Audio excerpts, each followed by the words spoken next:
Pada masa pemerintahan Raja Ahab, Raja Israel, terjadilah kemarau yang panjang di negeri Israel.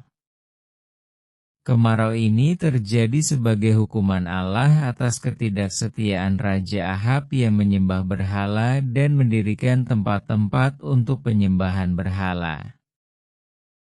Hukuman ini dibuat Allah melalui hambanya yang bernama Elia. Atas perintah Allah, Elia datang menemui Raja Ahab. Kepada Raja Ahab, Elia berkata, "Engkau telah berlaku tidak setia kepada Allah. Engkau menyembah berhala dan mendirikan tempat-tempat untuk penyembahan berhala. Karena ketidaksetiaanmu, demi Tuhan yang hidup, sesungguhnya hujan tidak turun di Israel sampai aku mengatakannya lagi." Setelah berkata demikian mulailah terjadi kemarau di Israel. Setelah kemarau terjadi di Israel, Allah memerintahkan Elia pergi dan tinggal di tepi sebuah sungai yang bernama Sungai Kerit. Elia, ia melakukan seperti firman Tuhan. Ia pergi dan diam di tepi Sungai Kerit. Burung-burung gagak membawa roti dan daging kepadanya, dan ia minum dari sungai itu. Tetapi sesudah beberapa waktu, sungai itu menjadi kering, sebab hujan tiada turun di negeri itu. Maka datanglah firman Tuhan kepada Elia. Bersiaplah, pergi ke Sarfat yang termasuk wilayah Sidon, dan diamlah di sana. Aku telah memerintahkan seorang janda untuk memberi engkau makan. Sesudah itu ia bersiap, lalu pergi ke Sarfat. Setelah ia sampai ke pintu gerbang kota itu, tampaklah di sana seorang janda sedang mengumpulkan kayu api. Ia berseru kepada perempuan itu, katanya, "Cobalah ambil bagiku sedikit air dalam kendi, supaya aku minum. Ambil juga bagiku sepotong roti." Perempuan itu menjawab, "Demi Tuhan Allahmu yang hidup, sesungguhnya tidak ada roti padaku sedikit pun, kecuali segenggam tepung dalam tempayan dan sedikit minyak dalam buli-buli.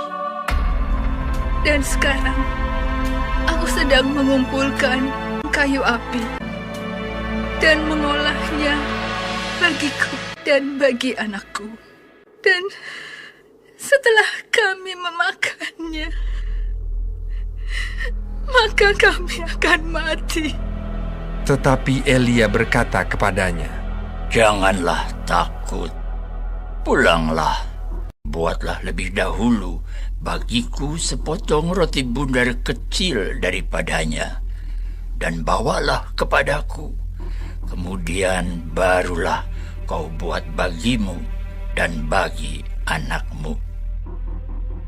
Sebab beginilah firman Tuhan Allah Israel. Tepung dalam tempayan itu tidak akan habis, dan minyak dalam buli-buli itu pun tidak akan berkurang sampai pada waktu Tuhan memberi hujan ke atas muka bumi." Lalu pergilah perempuan itu dan berbuat seperti yang dikatakan Elia. Tepung dalam tempayan itu tidak habis, dan minyak dalam buli-buli itu tidak berkurang, seperti firman Tuhan yang diucapkannya dengan perantaraan Elia. Maka perempuan itu dan dia serta anak perempuan itu mendapat makan beberapa waktu lamanya.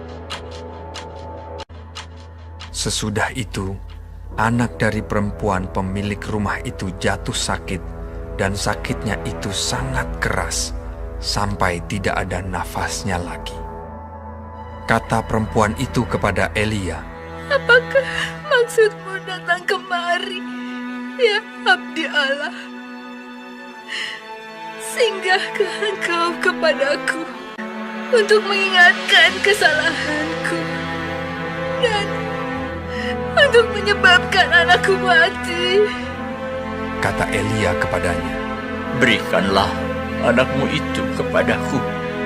Elia mengambilnya dari pangkuan perempuan itu dan membawanya naik ke kamarnya di atas dan membaringkan anak itu di tempat tidurnya. Sesudah itu ia berseru kepada Tuhan, katanya, Ya Tuhan Allahku, apakah Engkau menimpakan kemalangan ini atas janda ini juga, yang menerima aku sebagai penumpang? Pulangkanlah kiranya nyawa anak ini ke dalam tubuhnya. Tuhan mendengarkan permintaan Elia itu, dan nyawa anak itu pulang ke dalam tubuhnya, sehingga ia hidup kembali. Elia mengambil anak itu, ia membawanya turun dari kamar atas, dan memberikannya kepada ibunya. Ini anakmu, ia sudah hidup. Kemudian kata perempuan itu kepada Elia, Sekarang aku tahu bahwa Engkau abdi Allah dan firman Tuhan yang Kau ucapkan itu adalah benar.